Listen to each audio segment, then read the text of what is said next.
So welcome to Story Time with Courtney and Jasmine. The sequel. Literally the sequel. So just real quick, if you don't even know what we're going to be talking about, just go watch our video from last year and then come back here. So for this whole story time, just keep in your mind that we were at the Staples Center, which is a bigger place. There were literally sections empty of like free seats. You want a seat? You want a seat? Well, they're free because there's no one there. So in our row, we were sitting on the end of the row. So it was Daniel, me, Courtney, and Ronald. Next to Ronald, there was about 4 empty seats. And in the row in front of us, there were about 3 or 4 empty seats. So all around us, just empty seats and choices that could be made. So the concert kicks off. We're ready. Monsta X comes out first. I stand up for like 1.5 songs of Monsta X, get a little hype, sit back down. Then, of course, when GOT7 comes out, all 4 of us are up the whole time, wilding out, going crazy, jumping, all that great good stuff. After GOT7, Sistar starts to take place. And first of all, their intro was really long. They start popping out one by one. So, Bora hasn't even come out yet, and I feel this tap on my shoulder. This tap. And first of all, I just want to know why it's always me. Because last year it happened, and this year, all these people, all of my friends, and you always choose to tap me. I don't know why, but whatever. I turn around, and he's like, are you guys gonna be standing up the whole time? Because we can't see. Literally, Sistar is coming out, and like, I look at him, and I'm like, I'm doing like a back and forth thing because like, are you really gonna bug me right now in the middle of Sistar's intro? Don't try to make it seem like we've just been standing up this whole time. Right, exactly. Because like Jasmine said, she was the only one that stood up for Monsta X for like a song and a half, and then we sat that whole time, and then GOT7 we were up on our feet having a good time. And then how are you gonna ask someone at a concert, are you gonna be standing up the whole time? Well, I don't know. It's a concert. So whatever I'm feeling, whatever I want to do, I'm gonna do. I don't even think that I truly answered him. I was just like, gave him that weird like shrug shoulder because thinking in the back of your head, how is this happening again? Exactly. And then in my mind, I still had that there are like 4 empty seats right there, and then there are these empty seats in front of us. And I don't even think I said anything. And he was like, well, so can we switch seats? And then in my head, the Sistar intro is still going on, and I'm still just like, what? There was at one point when Suyu, my queen, came out, and I was like, yes, yes! And I'd like glance, and he's like still breathing on my back. I think like I tried to ask Ronald, do you want to switch seats with them? And then I think I asked Jasmine, do you want to switch seats with them? But the thing is, my friends aren't listening to me, and they're ignoring me. Why? Because like Sistar's on stage. Exactly, like, Sistar's on stage. So then I feel like he just randomly asked me like, we can't see, can we switch or can we do something? And I said, you can sit in front of us because no one's sitting in front of us. And he says, well, we have 5 people. And I said, bitch, where? And I just said, okay. And I turned back around. And then somehow, some way, we ended up scooting further down our row and letting them take me and Daniel's original seats at the very end of our row, just to get them to shut up. And mind you, that's only 2 people, and he said they had 5, so he lied. We gave them our seats. The guy whips out like super high-tech binoculars, and he's like just following them across the stage, like looking at them, and it's just creeping me out. And then by the time they're leaving the stage, he's also like tracking their movements. Like we're just literally like plotting on, oh, they're going this way, oh, they're this way. Like it was the creepiest thing I've ever seen. And now they're in our seats, and Sistar is probably like halfway into their first song. So this took all of Sistar's intro, which I missed, and half of their first song. I'm pissed. Like, I literally can't even enjoy the moment. Like, this is the moment I've been waiting for, and I can't even enjoy it because these people just pissed me off. Like, I am going off. Like, and you can tell all of us, like, we were just like, we weren't even in it like we would have been if this wouldn't have happened. And like, honestly, I don't even think like I got my spirits back up until like the end of Touch My Body, and the last song was My Boy, and then Sistar was gone. Yes, we could have sat in those seats that we slid down to, but we didn't want to. So I told Daniel, I said, make sure you tell them we want to move back down, because Roy Kim was coming on, and that's relaxing and chill, so we wanted to sit down. He goes, okay. And then he goes, we want to sit down. And I guess the guy wasn't getting it. And then Daniel says, no, we want to sit in our seats. And the guy's like, oh. So they get up.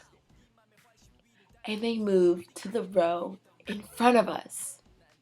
Like we asked you to do in the first place. Like, what? Are you kidding me? Because first of all, honestly, there should have been no communication between me and you, sir. There should have been no tapping because all you had to do was walk down one row and say, oh, excuse me, and just walk to the end of our row where all the empty seats were. He had choices. Or all you had to do was walk down 2 more rows and then sit in the seats right in front of us. He acted like we would have yelled at him or done something to him for sitting in front of us. Those aren't our seats. We're sitting in our seats. This is what my ticket says that I'm supposed to be. So I'm going to sit here. If you want to move there, that's fine. And it's clear that they only came for Sistar. And this is halfway through the concert. So obviously the people in these seats aren't going to come. And then they left. They didn't even stay the whole concert. The middle of Roy Kim, they got up and left. Or they got up to go track their graph for Sistar, which I really think is what they were doing because they tracked them off the stage. They watched what tunnel they went through. So they were probably outside at a back door trying to catch a glimpse. So you would think that this is where the story would end. But there's actually a small little plot twist at the end. The last day of KCon, the concert's over, we're all outside, we're about to walk back to our hotel. We're just in a circle talking, chatting amongst each other. And all of a sudden, the guy pops up in the middle of our group. He like poked himself into our circle and we were all just looking at him like, there are thousands and thousands and thousands of people at KCon. How do we run into him? How do you find us? And the fact that we were coming out of the doors of the Staples Center and he was coming from like across the street. Like he wasn't even coming out of the Staples Center. He was coming from the other direction, away from, towards the Staples Center. So it's just like when any concert lets out, there's thousands of people all in the same area. Like they blocked off the streets and everything. How do you spot us? I mean, I know my hair is bright, but it ain't that damn bright at night. So he feels the need to say, oh, hey, you guys are here. Strike one. Why wouldn't we be here? What did you think we were here for? Yeah, I know tensions were a little high last night. Strike two. What do you mean? Like, sir, tensions were way high. More than high. Sir, you almost lost your life, sir. Like, you're interrupting a precious moment for us. And tension shouldn't have been high because you never exactly. You didn't even have to be. Tensions didn't have to be high. Anyway, tensions were a little high last night. Hope you guys had a good time. You came from over 500 miles away. Strike 3. You came from 500 miles away. We came from 2,300 miles away. I don't care how far you came from. It doesn't matter if you're in walking distance and you literally live down the street or if you live in Zimbabwe or Australia. Like, the sense of entitlement. You're gonna come up to us after you ruined Sistar for us and then say, sorry, well, you know, we came from 500 miles away, so like that's supposed to mean something like to that's me? supposed, like, okay, do you want a cookie? Do you want backstage passes? Like, I don't understand what you want. How are you going to use that as an excuse? Just like the guy from last year tried to say, you know, we've been outside all day. It was really hot at the convention all day, so we're tired. Okay, well, what do you think I've been doing all day? Exactly. I've been up since 5 a.m. I was outside at the convention all day. I have sunburn on my back, but I'm still going to stand up because that's what I want to do, and I'm not going to miss out on this moment. So if you're tired, that's on you. That ain't got nothing to do with my seat. In both situations, like, it didn't have to be a conversation because, number one, we still have not stood up the whole time. Like, stop tapping us and acting like we're just ruining your whole concert experience because we're standing up the whole entire time from pre-show until the encore is over, because that is not the case. And two, if there are extra seats everywhere, like the last year, the girl moved down. She left her friend in the dust and he never moved. He never moved. He sat there in his bitterness asking us to sit down or switch seats. How about you just scoot over? Like, I don't understand your mindset when you're in a concert, you're seeing your favorite people, and you want to go out of your way to make it a difficult situation when the easy answer is obvious. It's right in front of you. If you're really feeling that ballsy and entitled, then I guess you can ask the person in front of you, but still you should not expect anything from them because they don't owe you anything. Because people would be like, oh, well, a seat is for a seat. If you had to sit in your seat, there would be security guards around every single row making sure no one in the whole entire arena is standing up. But that's not the case, because when you purchase that ticket, when you buy that seat, you get to do whatever you want to with it. If you wanted to stand up, you should have got standing only. No. You don't know me. Like, I can get a seat if I want a seat. I can get GA if I want GA.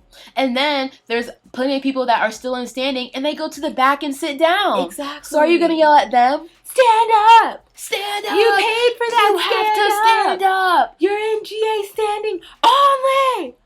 Like, Okay. only? Okay. No, I think you actually get to do whatever you want to with whatever you bought. I would never tap the person in front of me at a concert and ask them to do something to make it better for me. I would just bite the bullet and stand up. I don't know when Sistar's ever going to come back here. Are we ever going to see them again? I don't know, but guess what? Half of it was ruined. I missed the intro and I missed half of the first song. Dealing with you for no reason, no video recording, no nothing. I couldn't even get that back, and I couldn't even get back into the right mindset until the end because I'm just pissed. And then it pissed me off even more during Roy Kim when you literally sat where we asked you to sit in the first place. Next year, I hope they choose to tap on someone else's shoulder, but actually I kind of don't, because everyone lucks out because I'm actually the nicest one. Don't ever tap Jasmine, because Jasmine will hit you with the don't fucking touch me. The first time you tapped me, I might think you touched me on accident, but after that, it's gonna be something. So on that note, let us know all of your concert experiences down in the comment section below. There were some really good stories last year, so let's hear them again with all your thoughts and feelings, and we will see you guys later. Bye.